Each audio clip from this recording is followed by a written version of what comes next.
Il Palio della Marcigliana fa il suo ritorno a Chioggia, giungendo quest'anno alla 33esima edizione, appuntamento suggestivo e molto atteso che trasporterà la città nel Trecento, grazie alla regia attenta del Comitato e delle Contrade del Palio, con il patrocinio della Regione Veneto e del Comune di Chioggia. Dal 16 al 18 giugno prossimi i residenti e turisti potranno rivivere le atmosfere storiche, configuranti, costumi e rievocazioni dei fatti salienti che hanno segnato il destino di Chioggia. Le 5 contrade cittadine e poi il palio, i balestrieri, i musici, i balli, i mestieri, i mercanti, i pellegrini, il commercio del sale, i tamburini, gli spadaccini, i giullari e i falconieri. Un importante lavoro di preparazione che dura un intero anno e che sarà apprezzato lungo tutto il terzo fine settimana di giugno.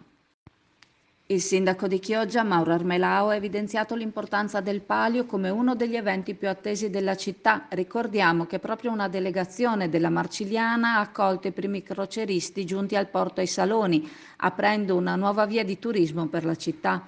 L'assessore alla cultura del Comune di Chioggia, Elena Zennaro, ha sottolineato che il Palio della Marcigliana rappresenta un impegno costante dei volontari che lavorano duramente durante tutto l'anno per preparare l'evento. Ha elogiato il coinvolgimento delle contrade nel promuovere l'evento a livello locale e internazionale, in particolare attraverso la collaborazione quest'anno con le scuole e l'interconnessione tra le città del Sale.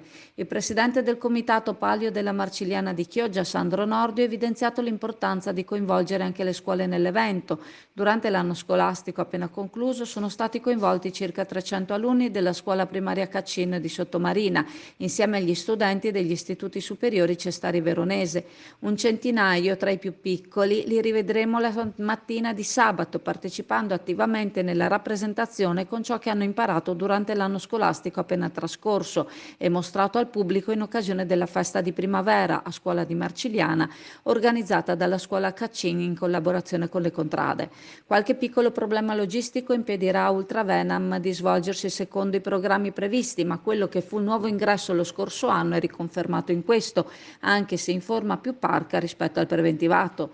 La diretta su Rai 3 del tiro delle balestre grosse da banco è un'ulteriore conferma, non così scontata visto i tagli che colpiscono anche gli enti pubblici, e vedere la cura con cui la Rai vuole evidenziare l'evento ha un profondo significato.